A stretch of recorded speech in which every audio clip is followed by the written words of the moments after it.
Well, I'm told it's Saturday, April 1. They call that April Fool's Day. There will be no foolery here. I'm not fooling anybody. There will be no jokes. This is serious business. Okay, there might be jokes, but not by me. Uh, how's everyone doing today? April Fool's always a weird, once I got into this business, April Fool's became a weird thing where, people in the news business, tried to fool other people in the news business into believing news that wasn't news was news. It's very irritating. I think we all quit playing that game because people got burned by it. But anyway, glad everyone's here, especially glad to have Scott Kobe in.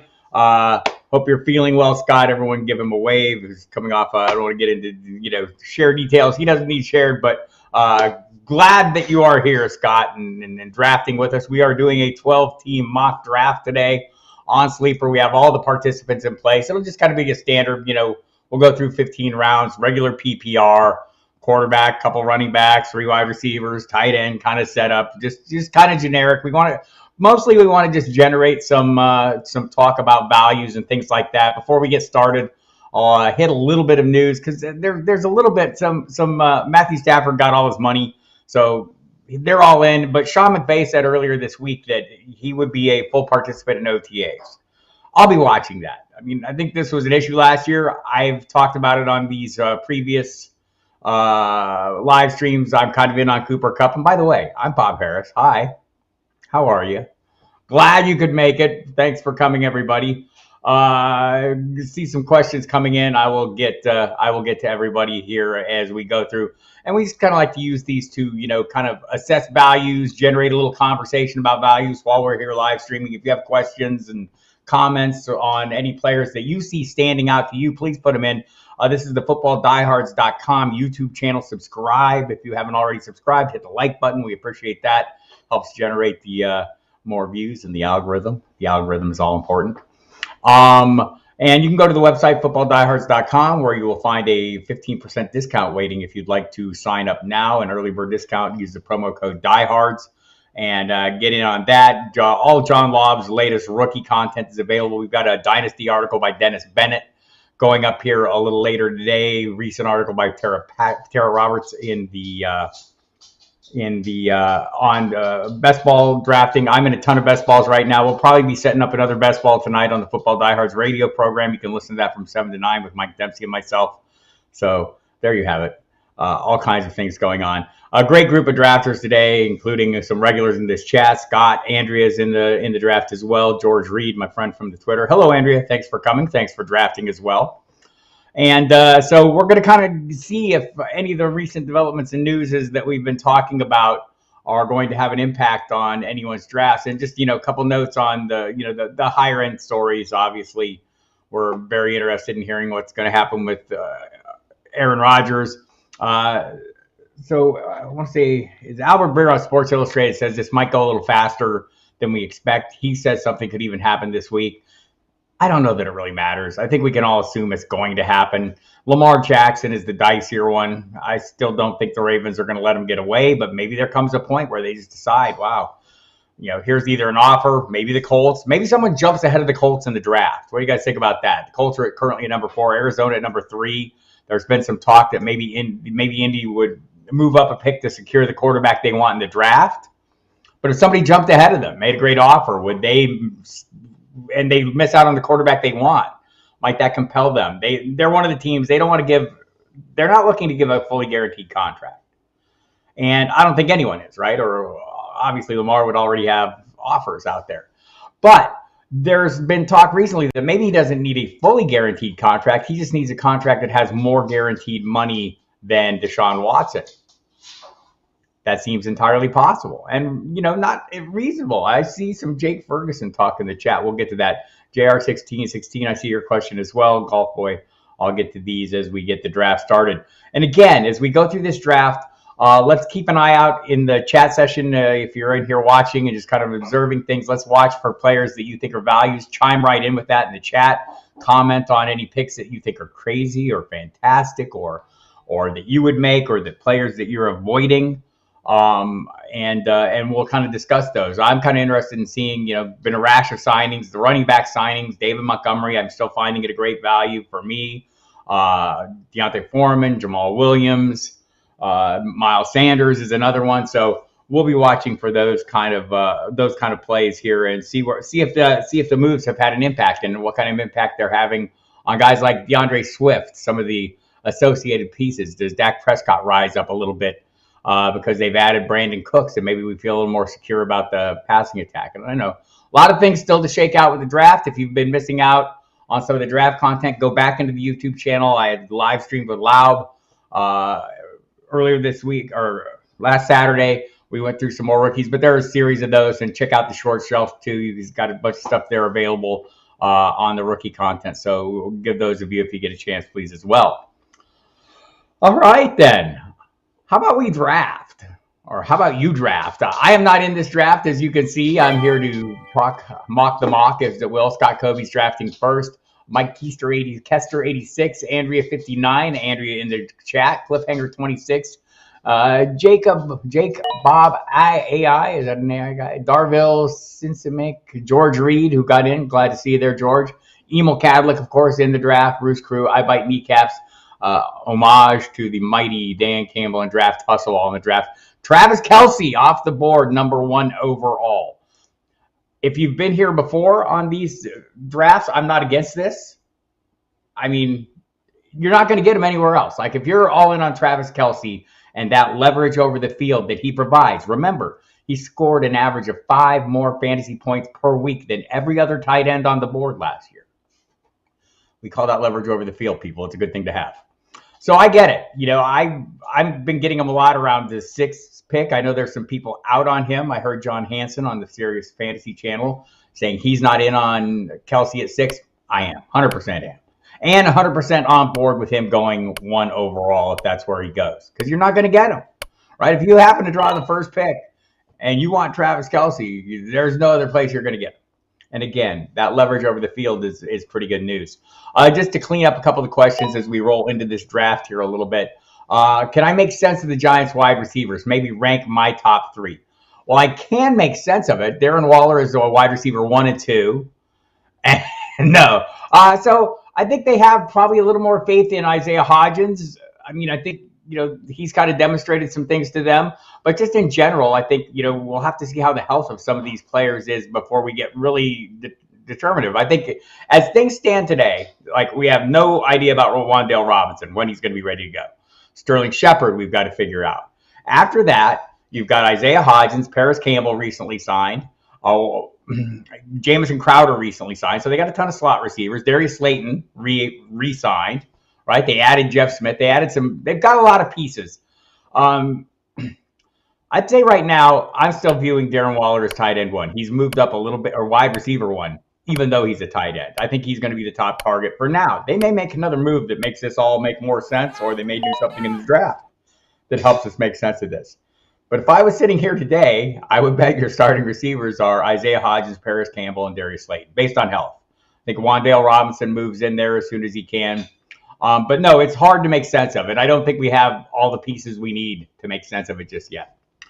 Brian Larkin, Kelce at #1. I want him at #6. I think that's where I've seen him go most in the best balls, Brian, that I've been in the range of 6. But, you know, like I said to start this, if you want him, you're not getting him anywhere else. If you have that first pick overall and you want Travis Kelce, not going to be there in round 2.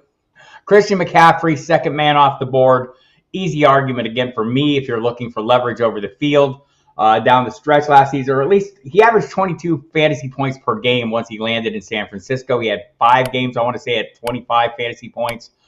PPR, that's leverage over the field, people. I'll take that. He's a good fit for this offense. We'll see what happens at quarterback there. Love Christian McCaffrey at #2. Justin Jefferson, next off the board. I've seen him go #1 overall. I've done a number of best ball drafts early. He's probably been the first pick overall, I would say, in a majority. I want to say maybe 75, maybe 60 to 75% of the drafts I've been in. Saquon Barkley, second running back off the board. That's interesting. Jonathan Taylor. We got 2 drafters on auto. I will shame them. Ha! Saquon Barkley and Jonathan Taylor. I wonder if they would have gone if those were auto-picked. Darville goes to Jamar Chase, who I think may have gone higher than some of these other running backs. Austin Eckler. This is where it gets interesting, people. I'm seeing Austin Eckler's price dropping. I have him ranked as my running back 2. ahead of Saquon Barkley. I'm a little higher on Derrick Henry than this list and most lists, right?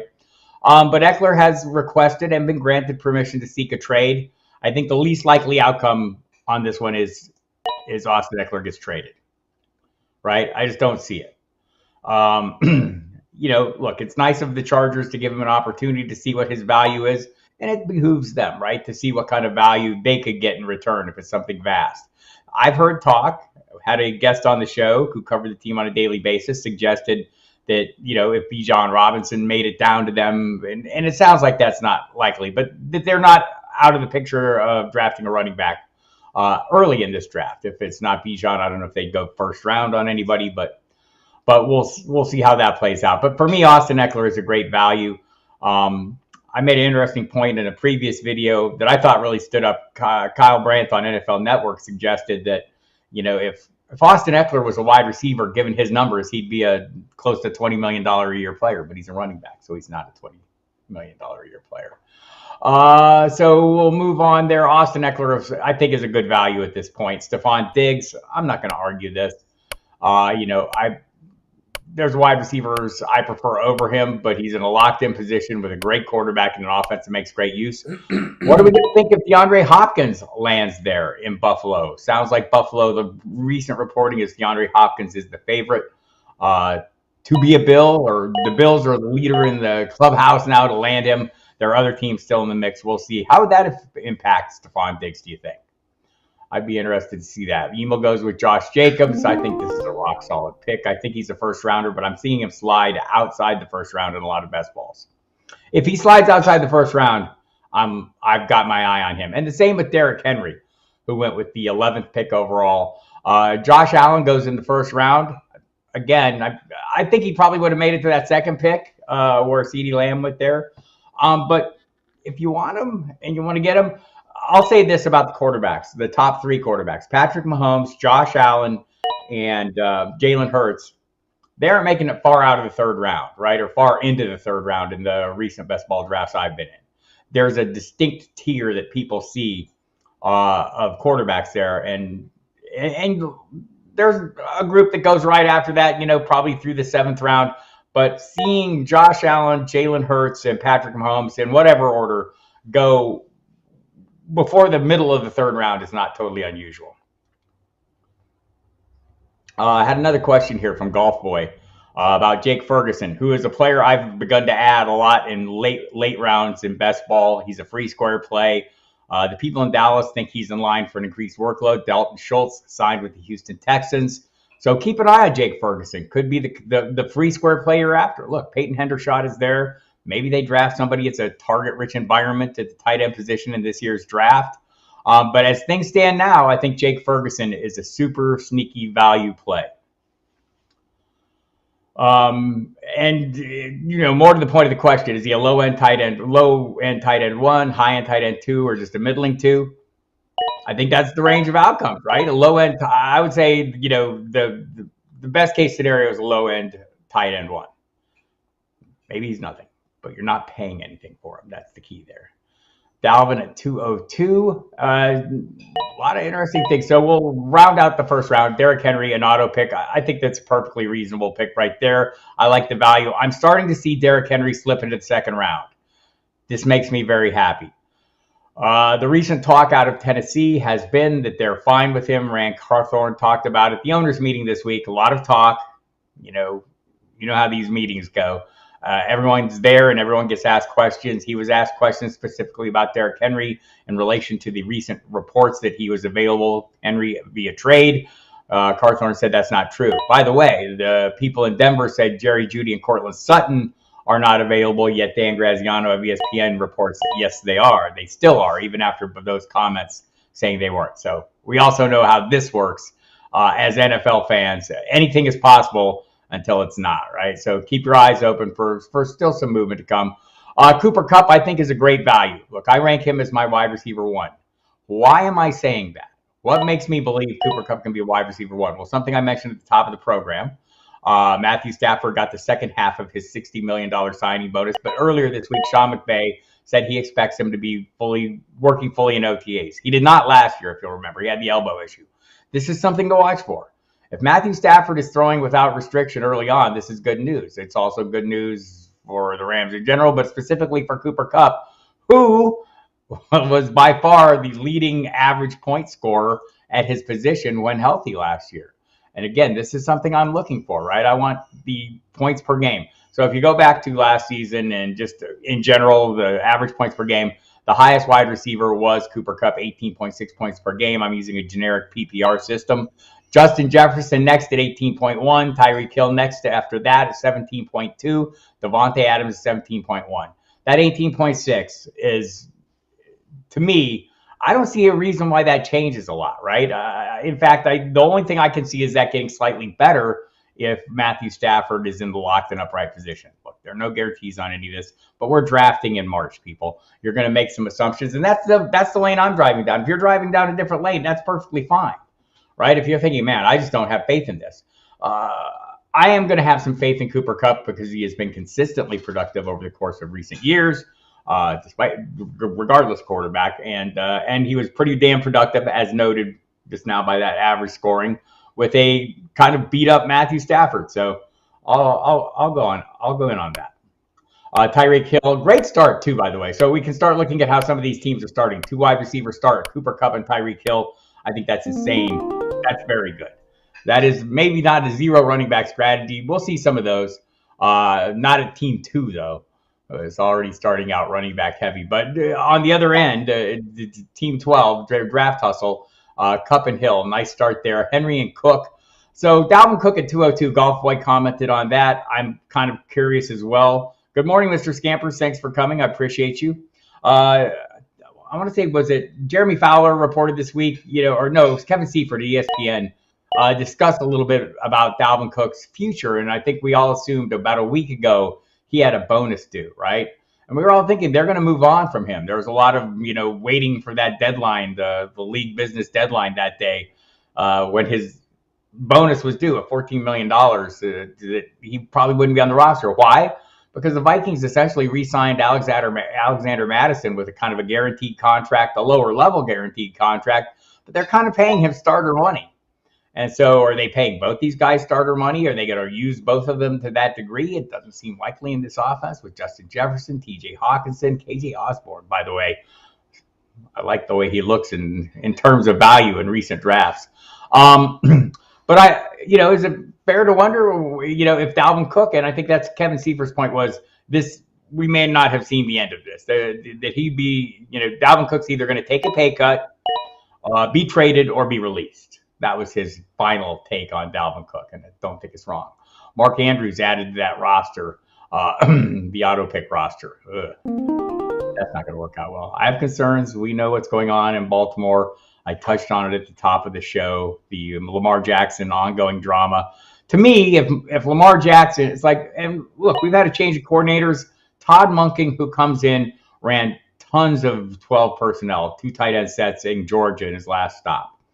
He has the personnel to do that again with Mark Andrews and Isaiah Likely. All these guys are very good playmakers in an offense that doesn't have a ton of playmaking ability on the outside.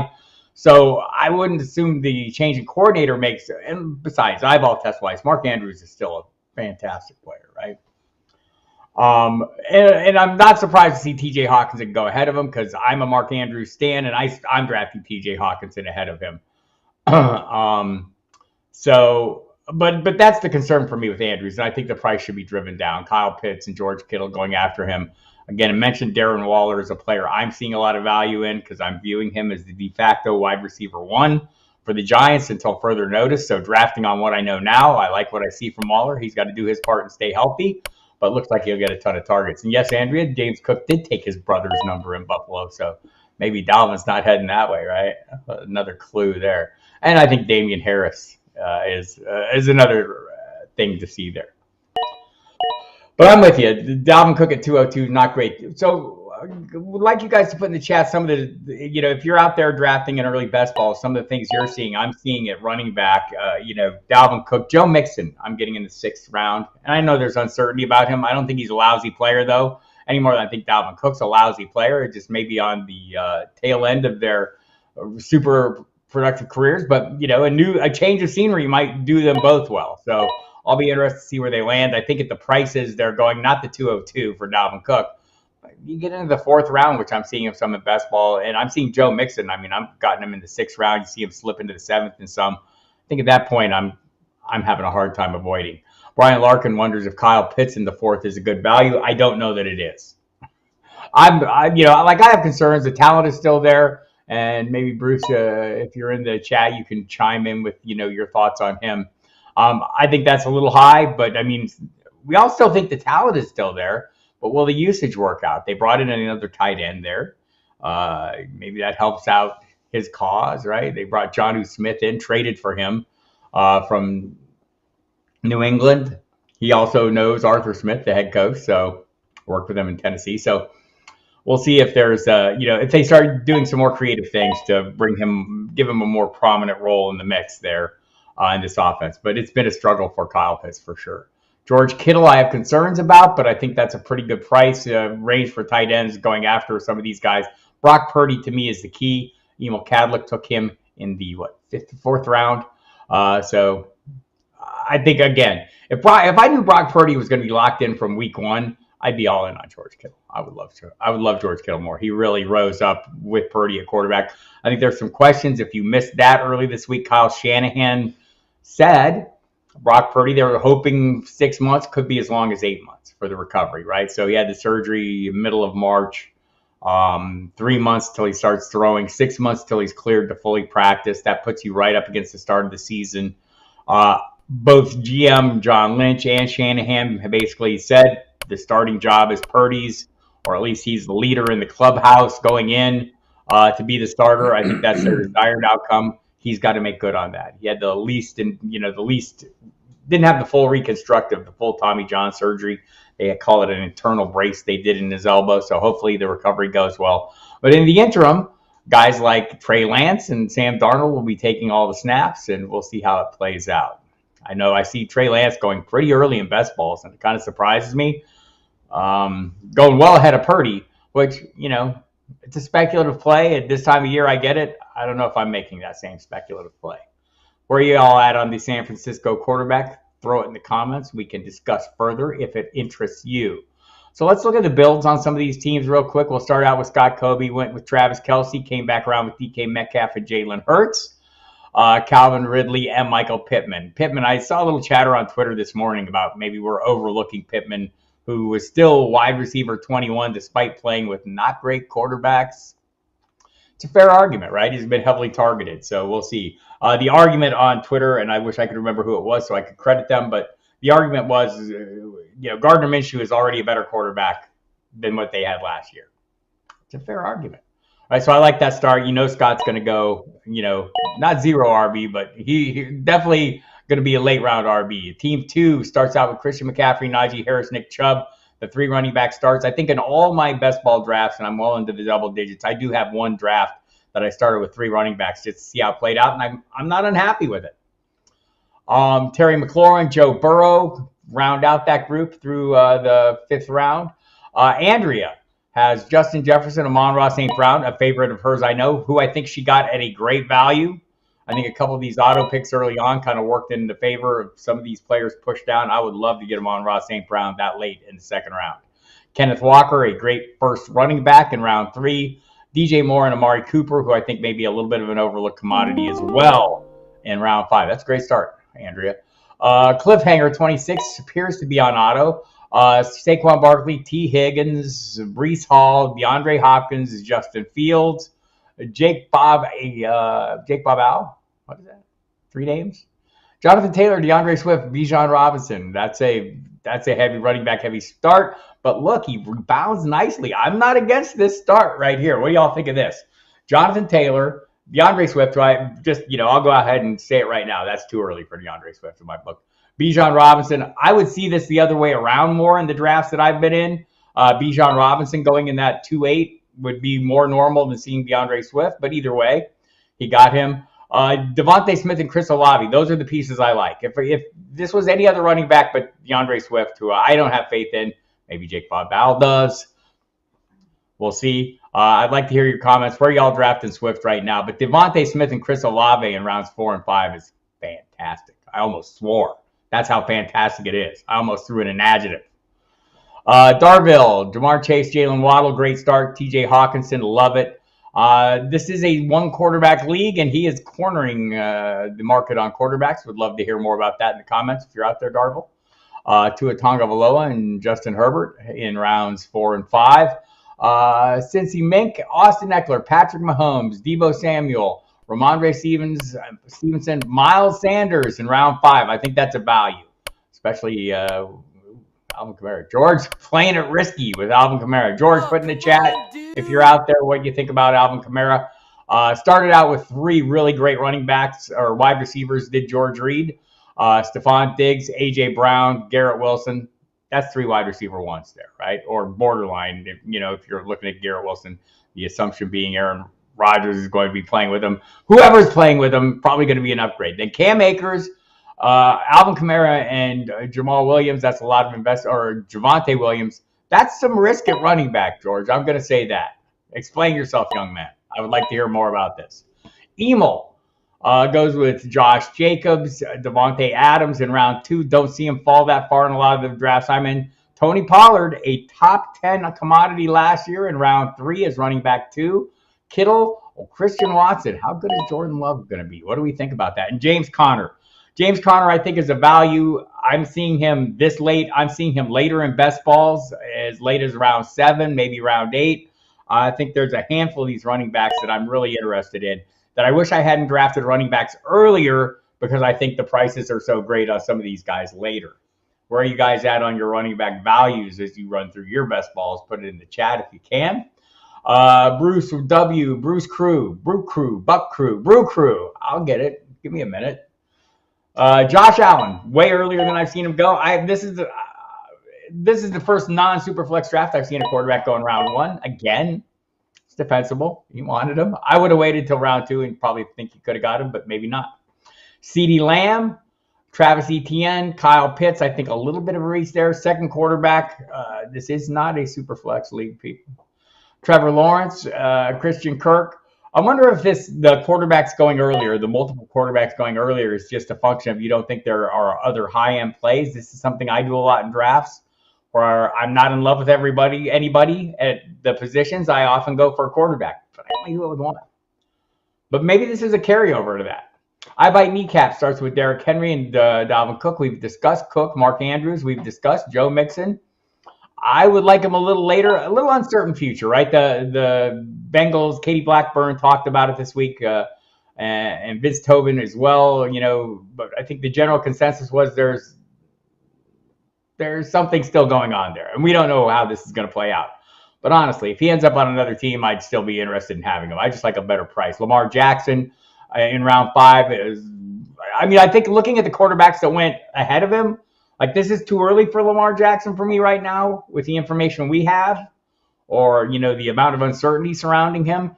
But also, based on the quarterbacks who have already come off the board, I don't think it's, I think he's gone in the right order. Jerry Jeudy, I mentioned earlier, going next pick after Lamar Jackson. Interesting. We'll talk about that whole draft there. But Mike Evans in round 6, I think, something I learned last year, people, was don't totally dismiss wide receivers because of their quarterback situation.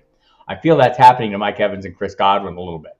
And maybe it should to a degree, but guys like DK Metcalf, Tyler Lockett, Amari Cooper, players we thought were going to have horrible quarterback situations last year didn't fare that horribly. Draft Hustle has Cooper Kupp, Tyreek Hill, Aaron Jones, Keenan Allen, Jerry Jeudy, J.K. Dobbins. I think that's a solid start. We'll be interested to see who his next picks are. I think that's a really solid start. If you're out there watching, let me know what teams you think are looking really good. Mr. Scampers thinks I think Kittle will at minimum be Kittle. High upside tight end no matter what QB, but Purdy did hyper-target him. That's my feeling, and I think that's a good way to put it. He is going to continue to Kittle. There will be games where he disappears. What is George Kittle? What is his biggest, what's the downside for George Kittle? The downside is actually upside. He's a fantastic blocker, right? He ends up blocking a lot. DeAndre Swift seems like where Josh Jacobs was going last year, 8th or 9th round. I think we're going to see Swift fall. The addition of David Montgomery is going to have an impact on him. Mr. Scampers, Cam Akers, a wild card this year. I've seen him ranked from back end 1 to 3. I agree with that. There are many drafts where I'm drafting and I'm thinking, wow, why is Cam Akers still there? I think he's a player I'm going to end up with a lot of by the time all is said and done, because he's just going at a weird price. You look down the stretch last year, he was so productive. He was running behind a horrible offensive line. Granted, the Rams couldn't do much else but run he did. I think he worked his way back into the good graces, certainly of the coaching staff. And, for me, he walks in as the Rams running back one. And expecting their offensive line to be better cannot possibly be worse. Mr. Scampers, I won't have Kamara or Javonte this season. I probably won't have many shares either. Neither will Scott Kobe. Scott Kobe says, I don't think Javonte plays till week 5 or 6 at the earliest. I think that's fairly, I think that seems like reasonable. He may not play at all. Right? We just don't know. We have so little information on Javonte. I've talked about the Matthew Berry Combine article on NBC. You can look that up if you'd like. But, the people at the Combine this year really were in the dark. They didn't have any idea what the status, what Javonte Williams' status is going to be. The people I've talked to since then, who cover the team on a daily basis, feel like they're equally in the dark, and they say the draft and may tell us more. They're building this to be a run-heavy team, right? If you look at the moves they made in the offensive line at Denver, the talk that maybe Jerry Jeudy or Cortland Sutton would be available via trade, which the Broncos have denied, but which still seems to be entirely possible. So I think there's a lot of information we still need on Denver. And so that's the thing. And drafting, we're doing a mock draft in March, right? Or April. It's April 1, everybody. We're already in April. I mentioned that, and yet I forgot already. I April fooled myself.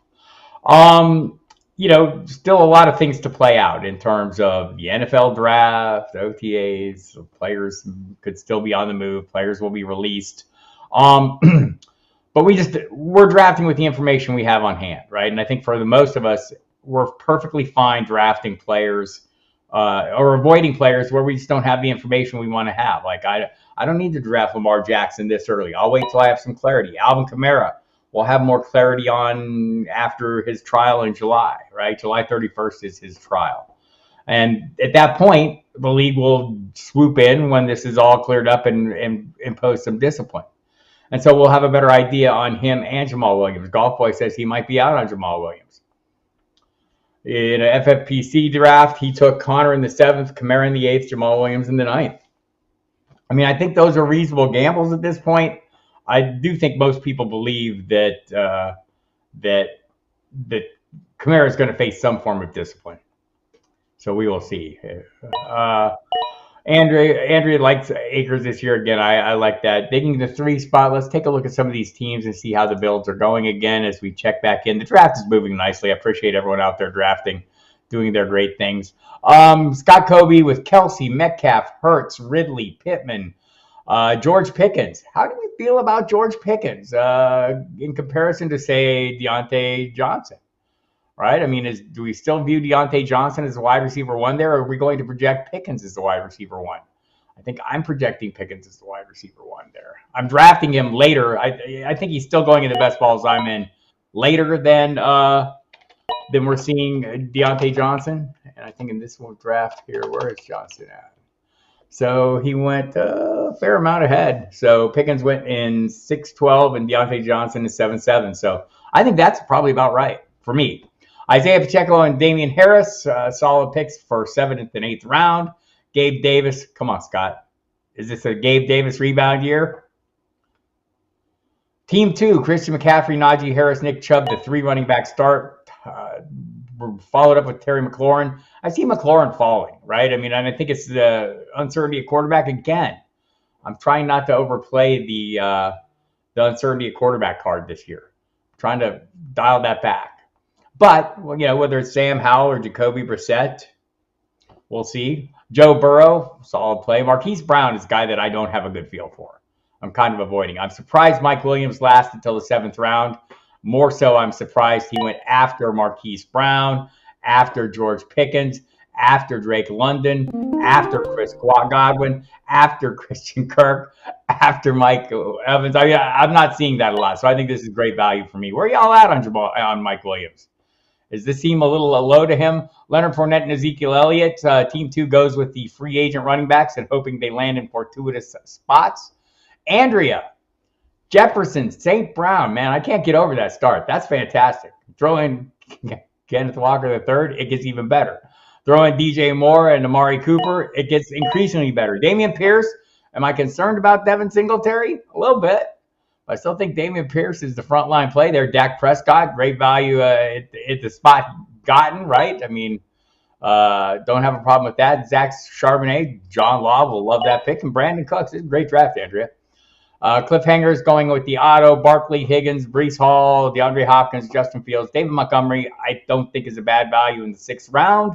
I'm seeing him going later. Pat Freiermuth, Khalil Herbert, and the 49ers defense. Defense is going a little early in this one, but San Francisco is the one I see go off the board first. I believe that is a auto pick. Jake Bob Al, Jonathan Taylor, DeAndre Swift, Bijan Robinson. We've talked about that Swift pick. I don't see that happening in a lot of drafts. Devontae Smith, Chris Olave, great start at wide receiver considering we're talking about these picks in the 4th and 5th round. Dallas Goedert, rock solid. Jameson Williams. This is an interesting play, right? Last year, 11th pick overall was he? The Lions view him as a second first-round pick. He was coming off the ACL last year. Didn't get on the field until late in the season. First catch of the year, a 40-plus yard touchdown. I'm interested in that. Jackson Smith and Jigba, the rookie wide receiver. Jahmyr Gibbs, the rookie running back. Interesting draft going on here. Outside of DeAndre Swift, I like a lot of what I'm seeing here. Darville, Chase, Waddle, Hawkinson, Tua, and Herbert. I'm still not sure I'm getting the 2 quarterback play here. Drake London, Rachaad White, Brian Robinson, A.J. Dillon, Elijah Mitchell. When you're waiting that late to start with your running backs, that's a pretty good group of running backs to start with. I mean, not best ball kind of plays, but like good season-long solid plays. How do we feel about A.J. Dillon? Is he up for a rebound year or were our expectations just out of line last year? And by ours, I mean mine. Jamal Williams seems like a big-time regression candidate. I would agree with that, Scott, just because I don't think, but I think that's kind of built in. I don't think anybody should be expecting, a record-setting touchdown season, but expecting to have a legitimate role. I think the price is fair for him, especially if you look at the circumstances with Alvin Kamara. If you think Kamara is going to be out for some period of time, then I think Jamal Williams is a super value. Scott Kobe believes. I believe it is for him. So we're talking about Gabe Davis. I asked him if that was, if could be a rebound. Scott believes it will be a rebound season, especially if Hopkins goes there. Also, as his 5th receiver, he could do a lot worse. This is true.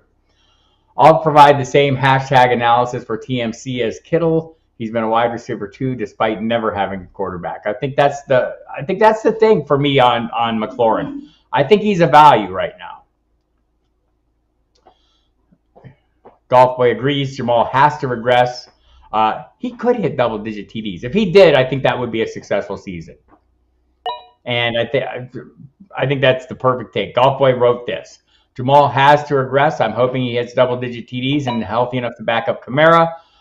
He may have standalone value without Kamara. You guys are smart. Very interesting to see where some of these values are lying. Throw in, if you're out there in the chat and you're watching this board and you see some players that are leaping out at you as values, as I'm sitting here watching kind of in real time. Deontay Foreman, I don't know what to make of him. I will say this, Cliffhanger 26 has locked up that Chicago backfield. If you think this offense is going to improve greatly, and it may well, Khalil Herbert and Deontay Foreman, if this was best ball, that'd be a good approach, and I think it's not cost prohibitive. Raheem Mostert, don't know what to make of the Miami backfield. We did hear, so they went in with everybody not under contract, and now everyone is back under contract. We heard they inquired about Dalvin Cook, but didn't make a move, so interesting there. Alan Lazard in the 11th round. Player last year I had high hopes for, did not come to fruition. But I don't know that he was a lousy value. We're getting him in double-digit rounds. He's a double-digit player again this year. How do we feel about him? How do we feel about Michael Thomas, who went in round 10? Double-digit players. We're getting into free square territory on some of these guys, right? I mean, I think a player like Michael Thomas, you know what the story is. I mean, when he was healthy last year, he was phenomenal. Also, he was healthy only 3 games. I think he had 3 touchdowns when he went down. We know that he's not 100% yet, but I do think talking to John Hendricks from SI.com recently about him, I think he may never be 2019 Michael Thomas again, right? That Offensive Player of the Year season, but he could still be pretty good. So we'll have to see. Playing with Derek Carr, quarterback Adam Thielen. I love going with the older wide receivers because I'm older people myself and have an affinity for those guys. So when I see Leonard Fournette, Ezekiel Elliott, Michael Thomas, I'm not against this at the right price. Still think Mike Williams and Round is a great value. Where's everyone else at on that?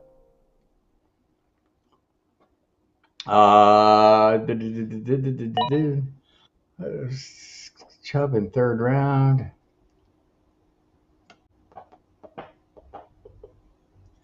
I think Syracuse running back Sean Tucker would be a good value. Now, I think we're getting to that point where we're going to start seeing some of these guys come off. John Laub likes a lot about Sean Tucker, does not think he's going to be an between the tackle, a goal line kind of player. Obviously does not preclude them from playing. If you missed out my chat, though, with John Laub, there was one last Saturday, but go back onto the YouTube page and check them out. We have a number of live streams where we discuss the rookies, or at least John's top picks at the place, and a number of shorts on those topics as well. Let's go back and see what Emil Cadlick's doing here. Josh Jacobs, Devontae Adams. It's 2 Raiders, and I still like it. Tony Pollard, I think a great play in the 3rd round. George Kittle, Christian Watson. I guess we've all got to decide what we think Jordan Love's going to be. I've said it before. I don't think we have enough information to make a accurate assessment. But to project a little bit, the Packers think they have enough information, right? They're ready to move on from Aaron Rodgers. You don't move on from an MVP, a 4-time MVP quarterback, unless you think you have a reasonable replacement, right? Otherwise, you're standing put. I think the Packers, I'll put enough faith in the Packers to think that they're going to get something out of Jordan Love. I think I've seen Christian Watson going later. I would like to get a better price on him, but I think the upside's there to deliver at this price. James Conner, I think, is a solid. I've been seeing him a little cheaper in best balls, but I think this is a good price for him, round 6. What are the Cardinals going to do early in the season? Are they going to run the football, do you think, without a quarterback, with a diminished receiving core? We don't think DeAndre Hopkins is going to be back, right? So I think there's a lot of potential for opportunity for James Conner. Of course, the draft may change the way we view all of these players, right? Deshaun Watson, I think this is about where you're seeing him go in relative to the other quarterbacks, whether he's a little earlier, I think in the best balls that I've been in, but still in the same range. Tyler Lockett, Rashad Bateman, Jahan Dotson, 3 talented players. I think Tyler Lockett's a great value there. There goes Sean Tucker, and there goes Jeff Wilson Jr., who, I'm trying to decide how I'm handling the Dolphins running backs. And I think the way where I've come to in recent best balls is I just wait till one goes off and grab the other. Mostert goes off first, I'll draft Wilson second. If Wilson goes off first, I'll draft Mostert second. I'm totally fine with that. Rashad Penny in round 11. Again, I don't know if you guys heard this. If you missed it on the radio program, I want to say a week ago, we had Chris Franklin on from NJ.com talking about the Philadelphia Eagles. He thinks Penny could be in for a big workload. If Penny's the primary back, they don't draft a running back. There's been a lot of talk about that. They visited with Bijan Robinson. But if they don't draft a running back, Rashad Penny is poised to be the primary back here in Chris Franklin's estimation. If that's the case and he's healthy, he's going to be, and let's say he's as busy as Miles Sanders was last year. That 11th round pick is going to be very exciting. Kendre Miller then followed that. Andrea piling up the rookie running backs. I think that's a great value, Andrea. Going a lot of rookies here. Interesting. Go back to the chat, see what y'all are talking about while I'm not here. Okay, Tyreek, Skitty Batman, Amari Cooper, Herbert in the 5th, Ingram in the 6th. Great top 3, but depth is the question.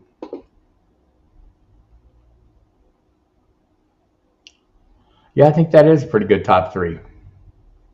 And I do like that start.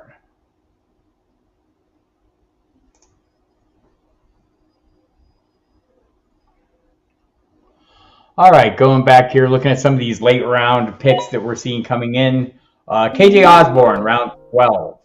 Alexander Madison, the round before him.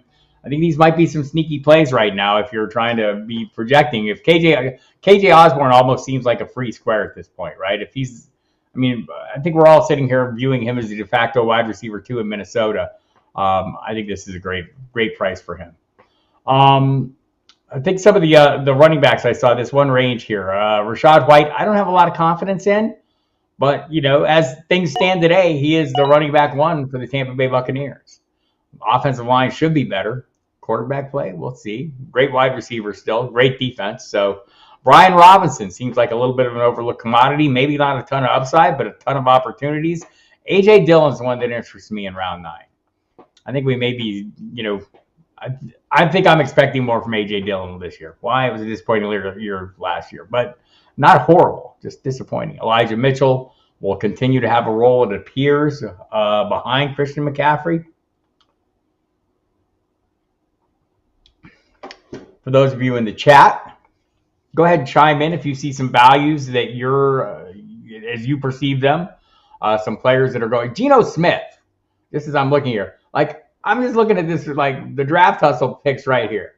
I mean, this looks like it's turning. This thing's getting better. There's some great values here as we go down the ranks, right? So started out with Cooper Kupp at the 12th pick. Cooper Kupp, Tyreek Hill, Aaron Jones.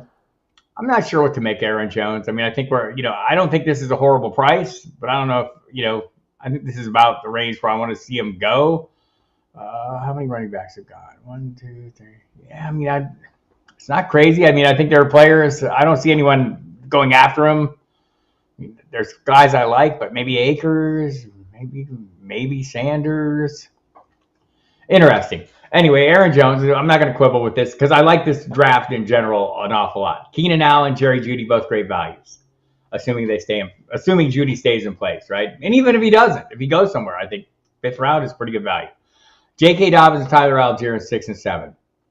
I think those are 2 frontline running backs for their teams. Are they going to be 100% running backs or full-time true feature backs? I don't think so, but I don't think they need to be. Kadarius Toney, I think a player with a lot of upside. I mean, I know we all know what the story is on him. He's in a great offense with a great quarterback. We saw some flashes of him. He's got to stay healthy. As an injury agnostic, even I worry about Kadarius Toney's ability to stay on the field. But if he does, boy, this is going to be a great value. So this is where it gets interesting. Trey Lance, it's a speculative play. If you believe in Trey Lance, I get it. I don't. I mean, I don't believe in him as a season-long starter. I think they're going to be in on Brock Purdy when they can be. But considering, Kyler Murray went ahead of him, I don't think Kyler Murray is going to play for half the year. So what do I do? But then after that, I think you come back with Evan Ingram in round 10. I think that's dirt cheap for Evan Ingram. I think that's later than I'm seeing him going. I mean, he's in the right range. I mean, I think Freiermuth skewed this a little bit going in round 7 to cliffhanger. I think that's a little high for him. So maybe that would have dropped Ingram back around if Freiermuth hadn't gone, and maybe that's a little more in line, but I think that's great value. Geno Smith is a quarterback I'm seeing going way later than I think he should. And I will put Jared Goff in that same group, right? I don't think they need to have last year's numbers to outproduce these values, these prices. Geno Smith followed up by Draft Hustle with Wan'Dale Robinson. When he's back, that'd be great at some point. Clyde Edwards-Helaire, I'm kind of off of, but, this price, I don't know how you can be off on anybody, including Cordero Patterson, by the way, selected by iBite Kneecaps in round 13. I don't think Cordero Patterson's going away. I think the role will be diminished, but I think there will be weeks where you'll be glad you had him. I think a better best ball play than season-long play. Donovan Peoples-Jones. With Elijah Moore there, I think people are maybe dialing back a little bit on DPJ. I am not. I'm going full speed ahead. I think he's kind of established something there. Interesting. This is an interesting draft. Philly's O-line should be a big help for Penny, says Brian Larkin. That's part of the story, right? I mean, he'll be running behind a road grading unit, much like David Montgomery in Detroit. So I think, Scott, I probably was talking about this before I read this question, but in case anyone missed it, I talked to a local observer there of the Eagles, and he believes Rashad Penny's in a really good spot. Let's say he gets what did Miles Sanders get last year? 200 250 carries, 200 something in that range, right? If Rashad Penny gets that Miles Sanders workload, what Miles Sanders got, and I know we weren't happy with what Miles Sanders got, right? I mean, it wasn't. What do you get? I want to say rushes 259 carries. If Rashad Penny gets that, he's going to be a pretty good value at that price. I mean, I think that's a great value. Let's kind of run through and kind of look at the teams as we're rolling through the end of the draft here, because Mr. Scampers reminded me. I do like how 12 has shaped up too. I think Andrea's done a fantastic job in this draft. I like Emo's picks a little bit, but when you're drafting a lot of rookies, there's a lot of question marks. But I think it's a great play. I would like this. I would like Emo's team in best ball a lot as well. Let me just run through some of these others. Go ahead and throw in out there your favorite teams, your least favorite teams, your favorite picks and least favorite picks. I do not mean to pick on Jake Bob Al, but DeAndre Swift, probably my least favorite pick of this draft. We know the upsides there. I don't want to slag on anybody, so I won't belabor the point. I will also say I think, the subsequent picks after that are phenomenal for Jake Bob Al. So I love the Devontae Smith in round 4. I love Chris Olave in round 5. Those guys could be wide receiver 1s, right? Or produce at wide receiver 1 level. Jameson Williams could be a huge surprise that we don't know. Jackson Smith and Jigba, I think by far everyone's favorite rookie this year, wide receiver Jahmyr Gibbs. Daniel Jones, Danny Dimes in round 10. Anthony Richardson, an upside play after that. A few rookies, Quentin Johnson, Zach Evans, etc. So, yeah, I'm not against this. George Reed, let's see where he ended up with the. So I think we're all kind of down on the running backs here, because a lot of us are skeptical of George about Alvin Kamara and Javonte Williams. But that aside, so Odell Beckham, I think that's we'll see where he ends up. But I think Jamal Williams in round 10 is a pretty good pickup. Jordan Addison in round 8. I love Jared Goff in round 12. Singletary in round 13. Chigakonkwo, round 15. Free square play with Isaiah Likely. Like both those guys. I'm drafting a lot of both of those guys in best ball. Okonkwo and Likely. And Jake Ferguson, who I was asked about earlier. Again, late round plays that, are easily forgotten. DJ Chark, the last pick for Scott Kobe. Another huge upside play to me. Russell Wilson in round 11. Pretty good value there as well. Samaje Perine for the reasons we talked about Javonte Williams. Samaje Perine might be your early season starter there. Damian Harris and Isaiah Pacheco. Pretty solid there. Team 2. So let me look and see what you guys like.